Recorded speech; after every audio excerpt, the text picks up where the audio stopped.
ओम शांति।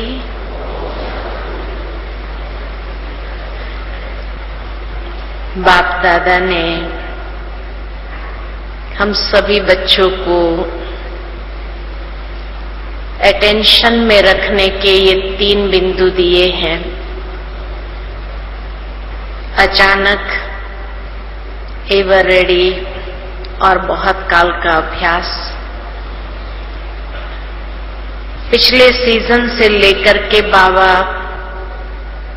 इन बातों पर विशेष हमारा ध्यान खिंचवा रहे हैं, एक जागृति हमारे अंदर ला रहे हैं और साथ ही साथ तैयारी भी करवा रहे हैं। बहुत सुंदर एक अनुभव की बात सुनाती हूं कि ये पिछले दिनों में जब हमारे पैर में फ्रैक्चर हुआ, उस समय मिलने आए थे कई भाई बहने। तो एक बार अचानक मुख से ये निकल गया कि हिसाब किताब पूरा हुआ। तो एक वरिष्ठ बहन सामने खड़ी थी, उन्होंने बहुत सुंदर बात कही कि ब्राह्मणों के लिए हिसाब किताब नहीं होता है। हिसाब किताब पूरा हुआ तब हम ब्राह्मण बनते हैं। लेकिन ये बातें जो आती है हम ब्राह्मणों के जीवन में, ये परीक्षा पेपर है, ये एक टेस्ट पेपर है। उसके ऊपर से बहुत सुंदर मंथन चलता रहा कि बात सही है, ब्राह्मणों के लिए हिसाब किताब नहीं होता है। अब हमारे जीवन में जो कुछ भी होता है ये परीक्षा पेपर होते हैं। जैसे एक बच्चा फाइनल एग्जाम देने के पहले यूनिट टेस्ट के पेपर वो देता है और यूनिट टेस्ट में उसको पता चलता है कि किस सब्जेक्ट में वो कमजोर है, किस पर उसको ज्यादा मेहनत करने की आवश्यकता है, और फिर दिन रात उसी पर ही पुरुषार्थ करता है, मेहनत करता है और फाइनल टेस्ट पेपर में वो अच्छे मार्क से पास भी हो जाता है। तो इसी प्रकार ये बीच बीच में जो बातें आती है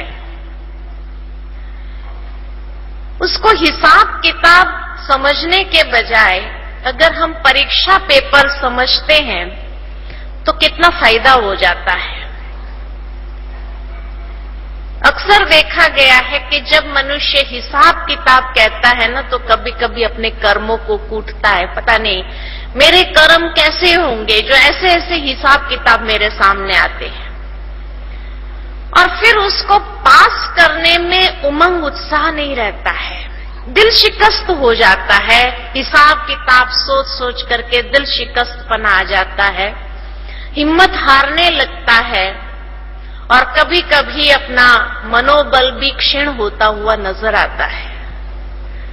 परंतु अगर सचमुच ये मनोवृत्ति में लिया है हम कि ये परीक्षा पेपर है, ये यूनिट टेस्ट के पेपर से हमारे एक एक करके आ रहे हैं, तो उमंग उत्साह आता है कि मुझे फेल नहीं होना है, मुझे पास होना ही है। इसमें पूरी मनोवृत्ति में एक परिवर्तन आता है। हिसाब किताब सोचने से दिल शिकस्तपना, हिम्मत हारने वाली स्थिति, और परीक्षा पेपर सोचने से पास करना है, मुझे फेल नहीं होना है, ये मनोवृत्ति के अंदर बहुत बड़ा परिवर्तन दिखाई देता है। और इसीलिए बाबा ने कहा बच्चे पेपर अचानक ही आता है, अचानक के पेपर आएंगे। अभी हमारे सामने हिसाब किताब नहीं रहे, हिसाब किताब सारे पूरे कर लिए हमने। अब जो कुछ भी आएंगे पेपर आएंगे, और ये पेपर कह के नहीं आता है, पेपर माना ही अचानक। और ये अचानक के पेपर देने के लिए मुझे एवर रेडी रहना है, तैयार रहना है, क्योंकि बाबा ने ये भी बताया है कि पेपर चारों ओर से आएंगे। अभी तो एक एक करके आ रहे हैं, लेकिन अंतिम समय जैसे नजदीक आएगा, पेपर चारों ओर से एक साथ में आएंगे। जब चारों ओर कहते हैं तो कौन से चारों ओर से पेपर आते हैं? चारों ओर से पेपर में सबसे पहला पेपर है अपने आप से पेपर, शरीर से। शरीर से पेपर पहला नंबर आएगा, चाहे वो फिजिकल हो, चाहे वो मेंटल हो, मानसिक हो, तनाव के रूप में जितने भी तनाव के कारण बनते हैं, ये भी पेपर ही है, जो हमारी मानसिक अवस्था को चेक करने के लिए है कि ऐसे पेपर में मेरी मानसिक स्थिति कैसी है। तो चाहे शारीरिक हो, कोई न कोई बीमारी के रूप में, कोई न कोई दुख दर्द के रूप में, चाहे मानसिक हो, चाहे भावनात्मक हो, और चाहे व्यवहारिकता में हो, तो शरीर से पेपर में भी ये चार बातें हैं, शारीरिक, मानसिक, भावनात्मक और व्यवहारिक। ये चारों रूप से पेपर देने के लिए बाबा ने हम बच्चों को तैयार रहने के लिए प्रेरणा दी है। भिन्न भिन्न मुरलियों में भिन्न भिन्न तरीके से प्रेरणा दी है कि बच्चे इस रूप से भी पेपर आएंगे, शरीर से भी आएंगे, मन को लेकर के भी आएंगे, भावनाओं को लेकर के। कहीं पर हमारी भावनाएं जो है उसको ठेस पहुंचेंगी, तो कभी व्यवहार में कोई कैसा बिहेव करके चला जाएगा जो हमने अपेक्षा भी नहीं की होंगी, वो व्यक्ति हमसे ऐसा व्यवहार करने लगेगा। व्यवहारिकता में भी कई प्रकार के धोखे मिलेंगे, कई प्रकार की बातें आएंगी सामने, लेकिन ये पेपर है, हिसाब किताब नहीं है। ये सारे पेपर अचानक आने ही हैं। दूसरा नंबर का पेपर है संबंध। तो पहले स्वयं से ही पेपर आएंगे, दूसरे नंबर का पेपर होगा संबंध में। संबंध में भी चार बातें हैं। पहला संबंध हमारा किससे है? अपनी ही कर्मेंद्रिय से है।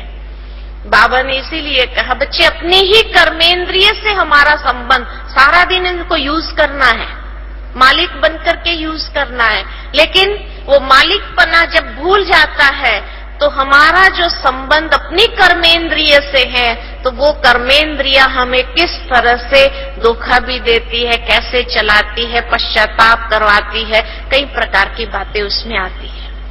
तो पहला संबंध हमारे अपने ही कर्मेंद्रिय, अपने ही स्वभाव संस्कार, ये हमारा सबसे निकट का करीबी करीबी संबंध है अपने आप से। जो हमारा पेपर अधिक लेता है, हमारे अपने संस्कार स्वभाव, ये हमारा पेपर ले करके सामने खड़े हो जाते हैं। इसलिए बाबा कहते हैं कि कमजोरी हर एक अपनी जानते हैं कि मेरी कमजोरी कहाँ है, तो उस कमजोरी को मिटाने का पुरुषार्थ निरंतर करते रहो और तभी संपूर्णता को प्राप्त करेंगे।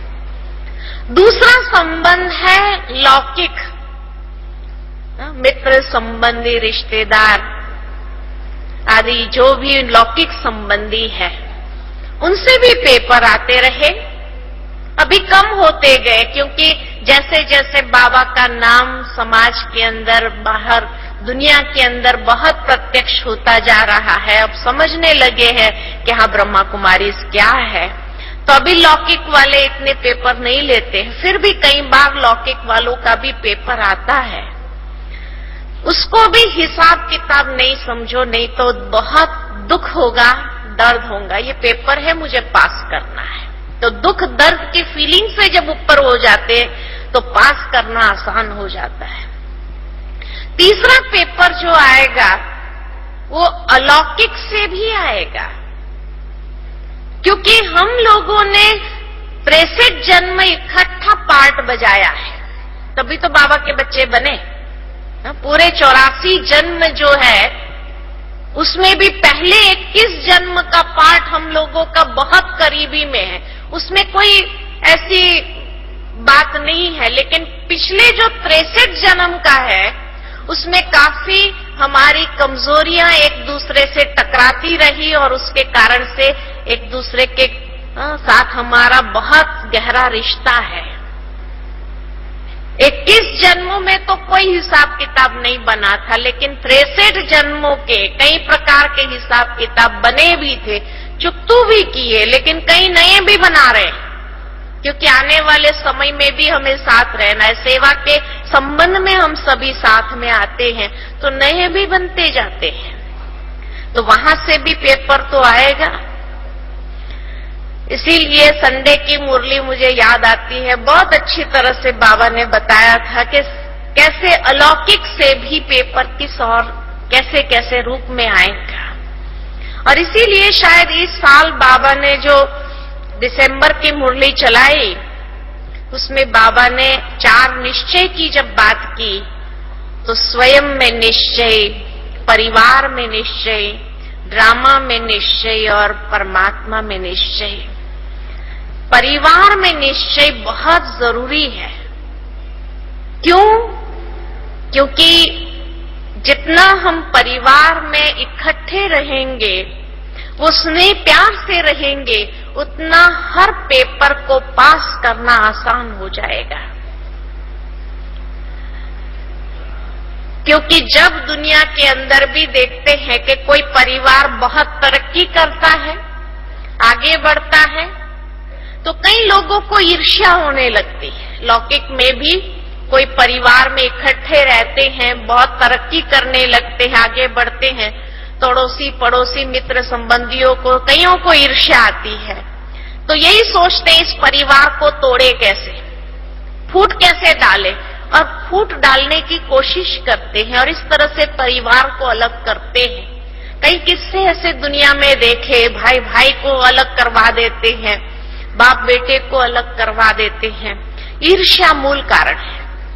ठीक इसी प्रकार अब तक ब्रह्मा कुमारी ईश्वरीय विश्वविद्यालय एक ब्राह्मण परिवार हमारा जो है इतना यूनिटी के साथ 74 इयर्स अगर साथ में चले, ऐसा दुनिया में कोई परिवार चला नहीं होगा। तो इसको देख करके दूसरे कई लोगों को ईर्ष्या आती है कि ये लेडीज ऑर्गेनाइजेशन मैनेजमेंट होने के बावजूद भी ये संस्था इतनी तरक्की कैसे कर रही है। ईर्ष्या नहीं आएंगी तो आएंगी तो जरूर, तो क्या करेंगे, परिवार में फूट डालने की तो कोशिश करेंगे। तो कहां से फूट डालेंगे?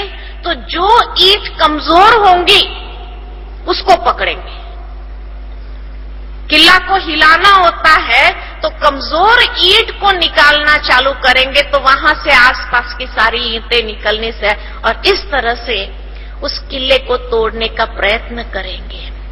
इसलिए बाबा ने कहा परिवार में निश्चय, क्योंकि हर एक आत्मा भगवान द्वारा सिलेक्टेड आत्मा है, और उस सिलेक्टेड आत्मा को भगवान ने इसीलिए सिलेक्ट किया है कि उसके द्वारा भी कोई न कोई ऐसा चमत्कारी कार्य कराना है।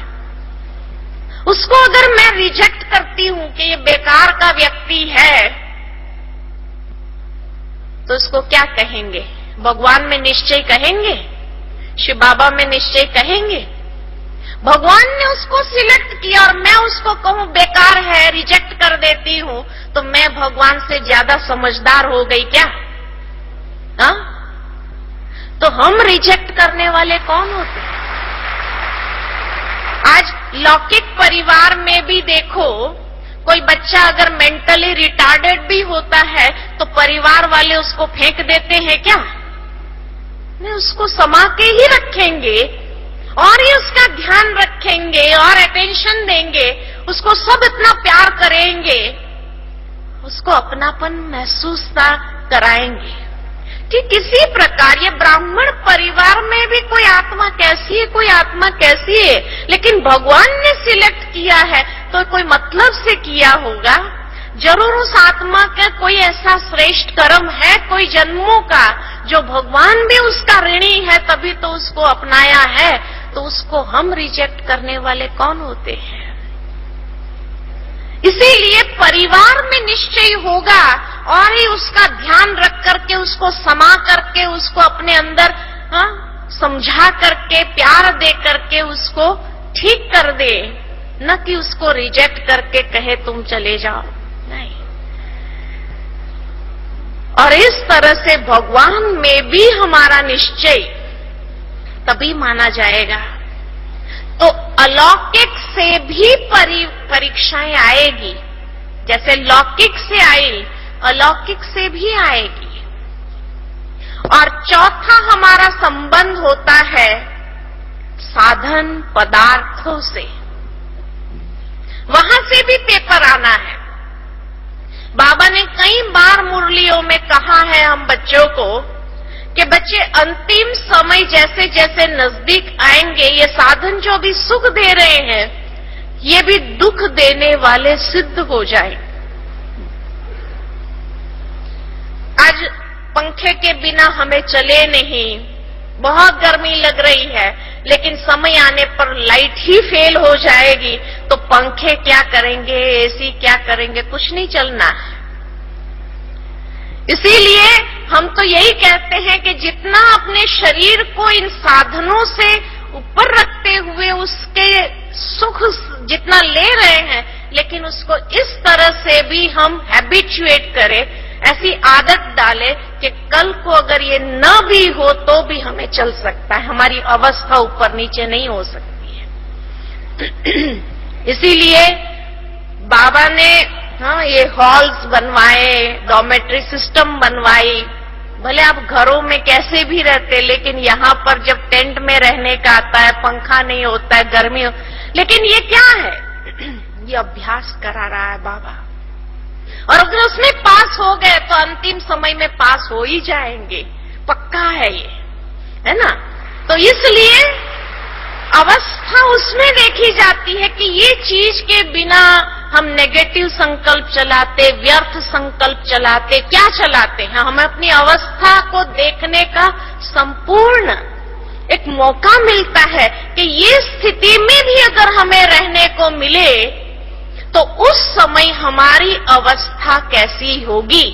ये ट्रेनिंग दे रहा है बाबा, हर रीति से अंतिम समय के लिए एवर रेडी बना रहा है हमको। लेकिन जो इन साधनों के बिना नहीं रह पाते होंगे तो उनके अंतिम समय अवस्था क्या हो जाएगी? तो संबंध में भी चार बातें। पहला संबंध हमारा अपनी कर्मेंद्रियों से, स्वभाव संस्कारों से, लौकिक से, अलौकिक से और साधन और पदार्थों से, उसका पेपर आएगा। ये चारों रूप से पेपर आएगा। तीसरा पेपर है परिस्थितियों का। तो स्व का पेपर, संबंधों का पेपर, परिस्थितियों का पेपर। परिस्थिति में भी समस्याएं, परिस्थिति, घटनाएं और सीनरियां, ये चार बातें। घटनाएं पिछली होती है, जो घटना कई बार दिमाग के अंदर ऐसी अटकी हुई होती है कि छोड़ना चाहते हुए भी छोड़ नहीं पाते हैं और उसको पकड़ के रखा हुआ है। वो बार बार अंदर में व्यर्थ संकल्प चलाने के लिए निमित्त बनते हैं। परिस्थितियां प्रैक्टिकल अभी जो आती है, समस्याएं जो हमारी अपनी कमजोरियों के कारण क्रिएट हुई है, और साइड सीन, कौन क्या कर रहा है, क्या हो रहा है। इसलिए बाबा क्या कहते, साक्षी दृष्टा बन जाओ। जब साइड सीन आती है तो साक्षी दृष्टा बनते हुए उसको पास करते जाओ, उसमें अटक नहीं जाओ, वहां पर खड़े नहीं हो जाओ, नहीं तो फेल हो जाएंगे। साक्षी दृष्टा बने, आई गई। तो ये तीसरा पेपर है जिसके लिए अब रेडी रहना है। और चौथा पेपर है प्रकृति का पेपर। प्रकृति का पेपर में बाबा ने बताया कि प्रकृति के पांचों तत्व एक साथ में हलचल करेंगे, है ना। तो ये पांचों प्रकृति के जो तत्व है, अग्नि भी, वायु भी, भूकंप भी और पानी भी, ये चारों प्रकृति के तत्व हलचल में आ जाएंगे एक साथ में, और उसका प्रभाव हमारी अवस्था पर। तो चारों बातों का पेपर, उसमें 4-4 बातें, माना 16 पेपर हमें पास करना है अंतिम समय। और ये 16 पेपर के लिए तैयारी हमारी अंदर की कितनी होनी चाहिए, तो कितना मनोबल हमारा पावरफुल होना चाहिए।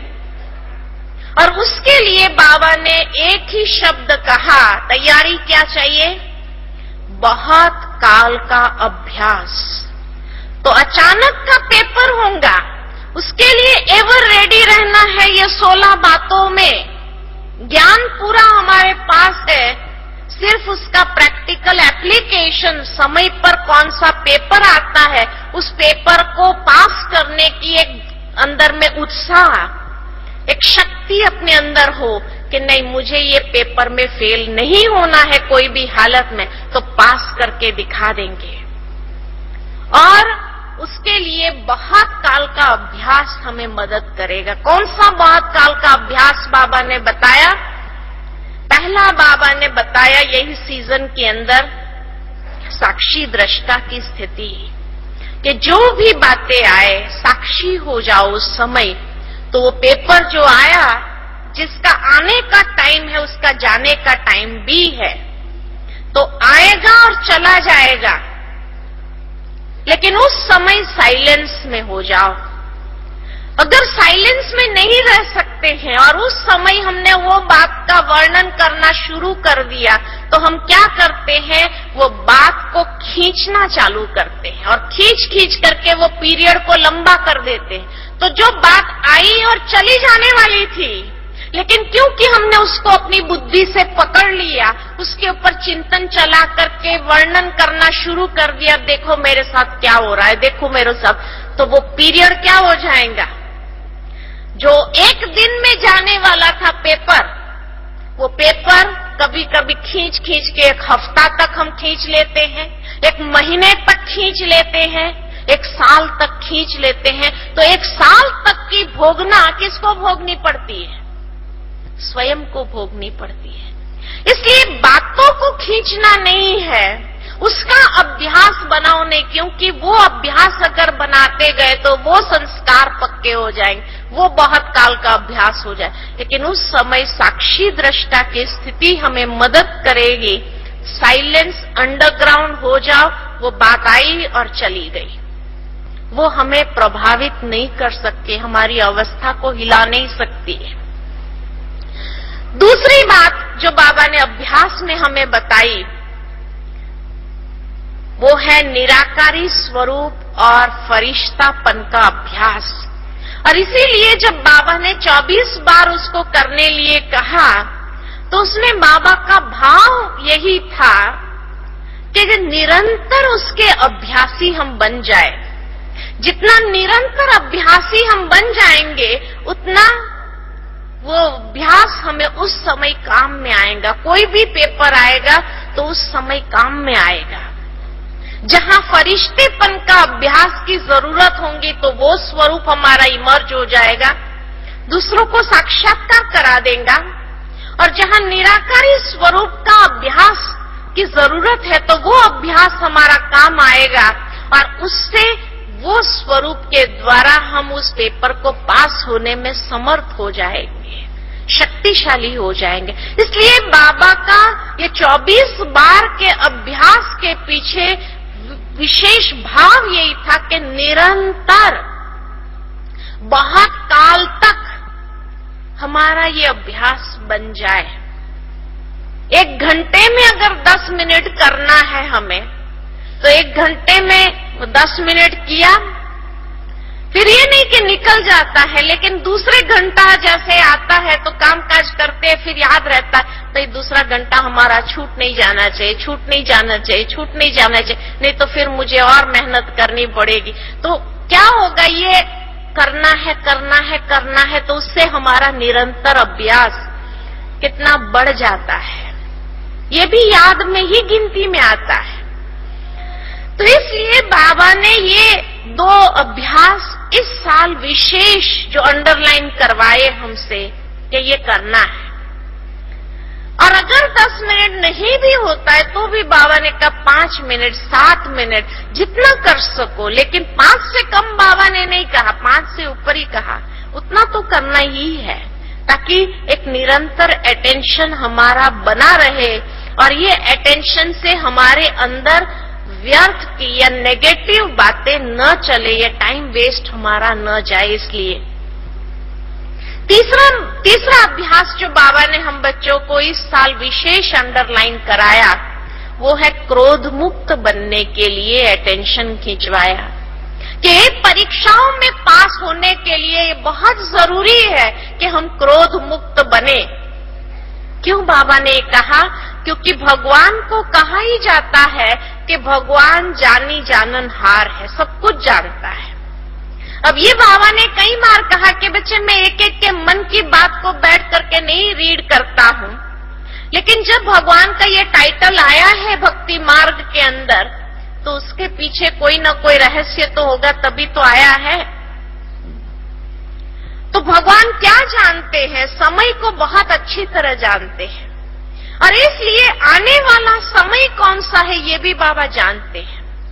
उसमें किस तरह के पेपर आएंगे ये भी बाबा जानते हैं कि परिस्थितियों से पेपर, समस्याओं से पेपर, संबंधों से पेपर, ये पेपर अधिक आने वाले हैं। और उस समय अगर हमारे अंदर क्रोध का अंश भी होगा और ये अगर स्टिम्युलेट हो गया, ये क्रोध अगर भड़क गया और क्रोध अगर बाहर निकल गया, तो उस पेपर में कितना पास होंगे? पास हो सकते हैं। अगर क्रोध का प्रयोग वहां हो गया तो पास नहीं 100% फेल हो जाएंगे। इसलिए बाबा ने ये 15 दिन अभ्यास करो और उसके बाद कहा 15 दिन अगर कर सके तो 3 महीना कर करके देखो, और 3 महीना अगर कर सकते तो फिर सदाकाल के लिए क्या प्रॉब्लम है। भावार्थ ये है कि अगर ये संस्कार का अंश भी होगा तो कोई भी पेपर में पास होना संभव नहीं है, हर पेपर में फेल होते जाएंगे। और सब सब्जेक्ट में अगर 0 हो गए तो क्या होगा रिजल्ट? अपने आप को कैसा लगेगा कि एक ये संस्कार के कारण मैं सब सब्जेक्ट में फेल हो गया, स्व संबंध, परिस्थिति और प्रकृति सब पेपरों में फेल हो गया, यही हो जाएगा ना। तो इसीलिए बाबा ने इसके प्रति विशेष डबल अंडरलाइन हमसे करवाया कि ये क्रोध का अंश भी सामने न आए। अगर वो भी प्रयोग में आ गया तो कोई भी पेपर में पास नहीं हो सकते हैं, एवर रेडी नहीं बन सकते हैं, और बहुत काल का अभ्यास भी उस वक्त याद नहीं आएगा। भले हम हर घंटे बराबर अभ्यास किया होगा, लेकिन अगर क्रोध का अंश है तो उस वक्त क्रोध प्रयोग में आया तो वो निराकारी स्थिति और फरिश्ता स्थिति का क्या होगा? वो याद ही नहीं आएंगी, क्योंकि क्रोध की अग्नि ऐसी है जो उसको याद आने भी नहीं देंगी, खत्म कर देंगे उस बात को। इसलिए बाबा ने इसके ऊपर डबल अंडरलाइन करा है। उसमें नुकसान और किसी को नहीं है, खुद को बहुत ज्यादा नुकसान है, इसलिए बाबा ने इसके ऊपर विशेष अभ्यास करने के लिए डबल अंडरलाइन करवाया है। चौथी बात जो अभ्यास के लिए बाबा ने कही है वो है व्यर्थ संकल्पों से मुक्त रहना, क्योंकि व्यर्थ संकल्प भी बहुत बड़ा विघ्न खड़ा कर देंगे, हमारी स्थिति को निर्विघ्न बनने नहीं देगा, आने वाले पेपरों में पास होने नहीं देगा। व्यर्थ संकल्प जितने अधिक चलते हैं, क्योंकि आप सभी अनुभवी हैं, हम सभी इस बात के अनुभवी है कि जब भी हमारे मन के अंदर व्यर्थ संकल्प चलते हैं तो उस समय उसकी गति क्या होती है? गति इतनी तीव्र होती है जितनी पुरुषार्थ की गति तीव्र नहीं होती है, उतनी व्यर्थ संकल्पों की गति तीव्र होती है। और क्रोध और व्यर्थ संकल्पों का भी आपस में बहुत गहरा कनेक्शन है कि क्रोध करने के बाद समर्थ संकल्प चलेगा? कभी नहीं चल सकता है। व्यर्थ संकल्पों की उत्पत्ति अधिक हो जाएगी और वो अधिकतर हमें पश्चाताप की फीलिंग में रिग्रेट्स करने के लिए मजबूर करेगा और हमारी पूरी आंतरिक शक्ति अंदर से क्षीण हो जाती है। जो बाबा ने हमें जमा के खाते के बारे में बताया है, वो भले हम सेवा करके पुरुषार्थ करके जमा कर रहे हैं, लेकिन वो जमा के खाते को लीकेज करने का कारण अगर बनता है तो वो है व्यर्थ संकल्प। एक ऐसा छेद क्रिएट कर देता है जो सारा अंदर का जमा का खाता हमारा बह जाता है, निकल जाता है। तो ये लीकेज का कारण है। इसलिए बाबा नहीं चाहता है कि मेरे बच्चे इतने मेहनत करे, पुरुषार्थ करे, तीव्र पुरुषार्थ करे, अभ्यास करे और इतना खाता जमा करे सेवा के द्वारा हर रीति से, और वो सारा व्यर्थ संकल्प के कारण लीकेज में निकल जाए। ये चाहेंगे? कोई नहीं चाहेंगे। तो इसीलिए बाबा ने इस पर भी हमारा डबल अटेंशन खिंचवाया कि बच्चे व्यर्थ संकल्पों को अभी चेक करते जाओ और उसको समाप्त करते जाओ। व्यर्थ संकल्प के ऊपर जितना हमारा अटेंशन रहेगा कि भाई ये व्यर्थ संकल्प चालू किया, बिंदी लगाने का अभ्यास जितना हमारा बढ़ जाएगा, बिंदी लगाते जाओ और जैसे जैसे बिंदी लगाते जाएंगे तो वो समाप्त होता जाएगा, सहज हो जाएगा। उसके लिए मुझे दादी जानकी की बहुत अच्छी बात याद आती है। दादी जानकी ने एक बार अपने क्लास में कराया था कि उसके लिए बाबा के ये मधुबन जाते हैं ना जब, तो वहां पर बाबा के 3 पोज के फोटो मिलते हैं। तो दादी जानकी ने बहुत अच्छी बात कही थी कि ये 3 पोज का फोटो हर एक अपने घर में भी रख ले ताकि याद रहेंगे। तो छोटे हॉल में जाएंगे, 4 धाम की यात्रा करने जब जाते हैं ना, तो छोटे हिस्ट्री हॉल में जाओ तो वहां बाबा खड़ा है, खड़ा पोज है ना बाबा का, खड़ा है। फिर अब कमरे में जाओ, वहां बाबा बैठा हुआ है, और झोपड़ी में जाओ तो बाबा आधा पोज है, ऐसा जैसे बाबा देख रहा है। तो ये 4 धाम की यात्रा जब बुद्धि से भी करनी होती है तो ये बाबा के 3 पोज को सामने ले आओ। क्यों सामने ले आना है? तो दादी ने बहुत अच्छी बात बताई थी कि जब भी आप हर कर्म करो तो उस समय ये याद रखो कि मेरा हर कर्म बाबा देख रहा है। वो आधा पोज जो है ना बाबा का, बाबा देख रहा है, हर वक्त मुझे बाबा देख रहा है। तो कोई गलत काम होगा? गलत काम होगा ही नहीं, बाबा मुझे देख रहा है। और ये अटेंशन अगर रहे तो कोई गलत काम क्या गलत सोचना भी नहीं होगा हमसे। तो पहला याद रखो, झोपड़ी वाला बाबा मुझे देख रहा है ना। फिर बाबा जो खड़ा है ना, तो जब भी कोई परिस्थिति, कोई समस्या आ जाए तो क्या याद करो? बाबा खड़ा है। किस लिए खड़ा है? मदद करने लिए खड़ा है।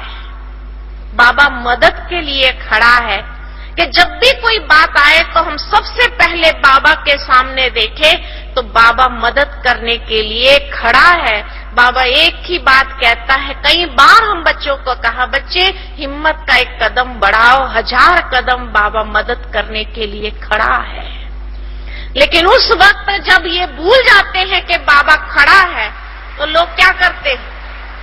हाँ? जब ये भूल जाता, विस्मृति हो जाती कि बाबा खड़ा है, तो लोग इसको फोन करो, उसको फोन करो, उसको बुलाओ, उसको बुलाओ, इसको कहो, इसको कहो। जब सब मना कर देते कि भाई हमारे बस की बात नहीं है, तब क्या करते? ओ बाबा अभी मदद करो। सबने मना किया इसलिए ओ बाबा, अरे पहले ही ओ बाबा करो ना। तो दादी जानकी ने बहुत अच्छी बात बताई कि बाबा के खड़े होने के भी दो पोज है। एक बाबा का हाथ आगे है ऐसा, और एक हाथ बाबा के पीछे है ऐसे। तो जब बाबा को पहले याद करेंगे ना, तो जो आगे हाथ वाला हाथ देगा ऐसे मदद करने के लिए और मदद कर देगा। लेकिन जब सबको बुला करके सब मना कर देंगे और फिर वो बाबा कहा, तो बाबा हाथ पीछे कर लेता है। बाबा भी साक्षी होकर के देखने लगता है ना। बाबा कहे अभी टाइम चला गया, अभी मैं भी क्या करूं, तो बाबा हाथ पीछे कर लेता है। तो इसलिए हमेशा कौन सा बाबा का पोज सामने रखो, हाँ, खड़ा बाबा लेकिन आगे हाथ वाला। और सबसे पहले कोई भी परिस्थिति, कोई बात आती है तो किसको याद करो, बाबा को। तो बाबा किसी न किसी को निमित्त बना करके आपके पास भेज देगा, राइट व्यक्ति को भेज देगा। लेकिन आप जब बुद्धि को दौड़ाएंगे ना, इसको बोलो, इसको बोलो, इसको बोलो, इसको बोलो, इसको बोलो, तो जो राइट व्यक्ति है वो भी निकल जाता है। बाबा भी हाथ पीछे खड़ा कर लेते हैं, फिर आप भोगो। फिर क्या, बाबा भी कहते बच्चे तुम सबको याद करते रहते हो, मेरे को तो याद ही नहीं करते हो, मैं क्या करूं, है ना। मदद के लिए जो खड़ा है सामने उसको नहीं बुलाते हैं, और जब सबने मना किया तब उसको कहते हैं, तो वो कहते हैं अभी मैं भी क्या करूं, टाइम चला गया, व्यक्ति चला गया, अब मैं भी कुछ नहीं कर सकता हूं। तो सबसे पहले बाबा को याद करो। और तीसरा पोज जो बाबा के कमरे वाला है ना, बैठा हुआ है, वो किस लिए है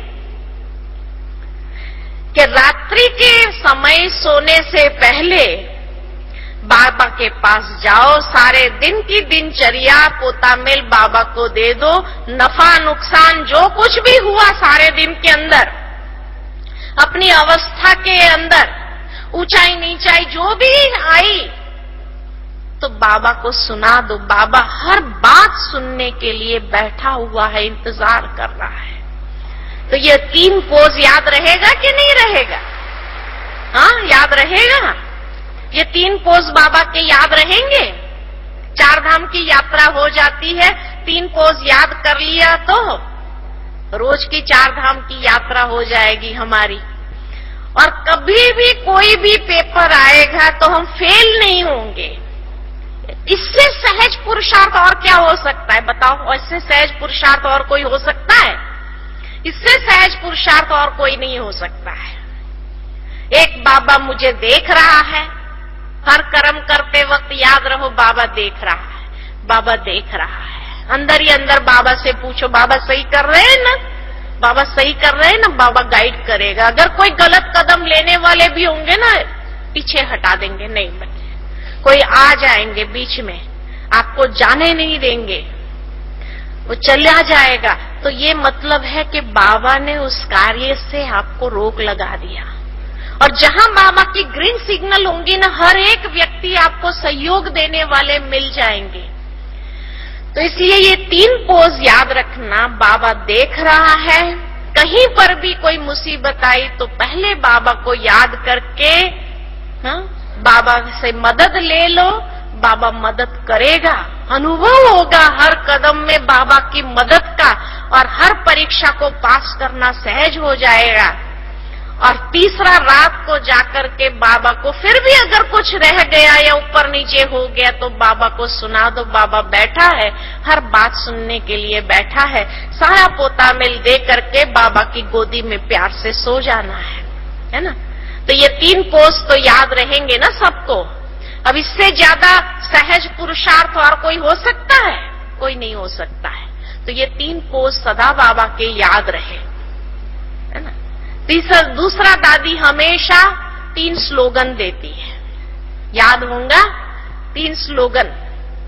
कर्म करने वक्त कौन से स्लोगन है? तो पहला स्लोगन दादी का हमेशा रहता है, नियत साफ तो मुराद हासिल। नियत साफ होनी चाहिए तो मुराद हासिल हो जाएगी। दूसरा, दादी हमेशा कहती है, सच्चे दिल पर साहब राजी। नियत साफ हो, दिल सच्चा हो, है ना। नियत साफ और दिल सच्चा होगा तो विजय हमारी है। हिम्मत बच्चे, मदद बाप। तब बाबा भी मदद करेगा। तो मदद किसको मिलती है? कौन से बच्चों को? जिसमें 3 विशेषता हो, नियत साफ हो, सच्चा दिल हो और हिम्मतवान हो, उसको बाबा की मदद का सहज अनुभव होगा। तो हर कर्म के लिए ये 3 स्लोगन, ये बहुत काल के अभ्यास में आ जाता है। जितना ये बहुत काल के अभ्यास में ले आओ बातें, तो सहज से सहज परीक्षाओं को पार करना आसान हो जाएगा। कोई भी बात मुश्किल नहीं होती है। फिर हमेशा बाबा हम बच्चों को 3 गीत गाना सिखाते रहते हैं। कौन से 3 गीत गाना सिखाते हैं? वाह बाबा वाह, वाह ड्रामा वाह, वाह मेरा भाग्य वाह। ये 3 गीत गाना तो आएगा ना, कि नहीं आएगा? कोई भी परीक्षा आए, कोई भी परीक्षा आए, तब ये गीत गाना, वाह बाबा वाह, वाह मेरा भाग्य वाह, वाह ड्रामा वाह। परीक्षा के समय भी अगर वाह वाह कर सकते हैं, तो बाबा की ये गारंटी है कि बच्चे अगर परीक्षा कठिन से कठिन भी क्यों न हो, लेकिन वाह वाह के गीत गाए, तो नेगेटिव भी पॉजिटिव में बदल जाएगा। परिस्थिति वाह वाह में बदल जाएगी, ये गारंटी है बाबा की। लेकिन उस समय ये गीत गाना आना चाहिए। ये नहीं कि रोना शुरू करे, अरे क्या हो गया, अरे क्या हो गया, ये हाय बाबा नहीं करना है। वाह बाबा वाह, वाह ड्रामा वाह, क्या परीक्षा ले आए, क्या मुझे पास कर। तो उमंग उत्साह जितना होगा, उतना परीक्षा को पास करना आसान हो जाएगा। हर तूफान भी तोहफा सहज रीति से बन जाएगा, है ना। हर बात के अंदर भी जैसे कोई अमूल्य सीख प्राप्त हो जाएंगी, ऐसा अनुभव हो जाएगा। तो ये बाबा हम बच्चों के पुरुषार्थ में अभी देखना चाहते हैं। हाय हाय वाला गीत देखना नहीं चाहते हैं। कौन सा गीत चाहते हैं? वाह वाह वाला गीत गाना चाहते हैं। तो 3 गीत गाना आसान है कि मुश्किल है? आसान है। तो तीन बातें, हाँ, 3 बाबा का पोज याद रहेगा, 3 स्लोगन याद रहेंगे, 3 गीत याद रहेंगे। और अगर ये 3 बातें याद रही, तो 3 स्थिति बन जाना सहज हो जाएंगी। कौन सी 3 स्थिति? निराकारी, निर्विकारी, निरहंकारी। तो ये 3 बातें अगर याद, ये है सहज से सहज और तीव्र पुरुषार्थ। जो बाबा ने कहा, अचानक एवर रेडी और बहुत काल के अभ्यास में तीव्र पुरुषार्थ को ले आओ। अब इससे ज्यादा तीव्र पुरुषार्थ और किसी बात में नहीं। ये 3 बातों को याद रखो, तो ये 3 स्थिति प्राप्त करना कोई बड़ी बात नहीं है। 3 बिंदी लगाते जाओ। बाबा ने इसलिए कोई मुश्किल बात नहीं दिया है, सहज से सहज बातें दी है कि कोई भी बातें हैं तो क्वेश्चन मार्क टेढ़ा नहीं लगाओ, बिंदी लगाना सीख जाओ, तो व्यर्थ संकल्प नहीं चलेंगे। जितना बिंदी लगाना आ जाएगा, तो उतना पार करना भी आसान हो जाएगा। हर परीक्षा पेपर में सहज से सहज पास हो जाएंगे। तो जो भी बात हमारे सामने आए, उसको क्या समझे? ये परीक्षा है। हिसाब किताब नहीं समझो। अगर हिसाब किताब है तो भी नहीं समझो। मान लो कि अगर है तो भी नहीं समझना। ये परीक्षा पेपर है और ये परीक्षा पेपर को मुझे पास करना है और पास विथ ऑनर्स बनना है। उस परीक्षा में कोई न कोई रिसर्च करो, उसमें से आपको एक ऐसी नई विधि मिल जाएंगी जो दूसरों के लिए भी आप, बाबा ने कहा ना, अंतिम समय ऐसी आत्माएं आएंगी आपके सामने जो कहेंगे बस एक अंजलि ही दे दो, आप अपने अनुभव की अंजलि ही दे दो। और उस समय जो आपने उन परीक्षाओं के समय में रिसर्च किया होगा, तो रिसर्च में जो आपके पास अनुभव का खजाना होगा, वो अनुभव का खजाना अगर उनको दे दिया, तो उनके लिए वो एक अंजलि भी, जैसे तारने वाला काम, जिसको कहा ना कि भाई आप स्वर्ग में जाएंगे तो भक्ति में क्या कहते हैं, आपकी पूंछ पकड़ के चलेंगे, आपका पल्लू पकड़ के चल देंगे हम भी। तो उसको अनुभव की अंजलि अगर मिल जाएंगी तो शायद वो भी हर परीक्षा में पास होना उनके लिए भी आसान हो जाएगा। तो इसीलिए ऐसे समय में यही हम समझे कि अनुभव का खजाना बाबा कुछ देना चाहता है, इसलिए ये परीक्षा ही है। और ये परीक्षा में अनुभव क्या मैंने पाया है उसका मुझे अपने आप में एनालिसिस करना है, उसका रिसर्च करना है और उसके आधार पर दूसरों को भी इस बात से सावधान करते हुए उनको आगे बढ़ाना है। तो ये है अचानक एवर रेडी, बहुत काल का अभ्यास और तीव्र पुरुषार्थी बनकर के पास होना। ओम शांति।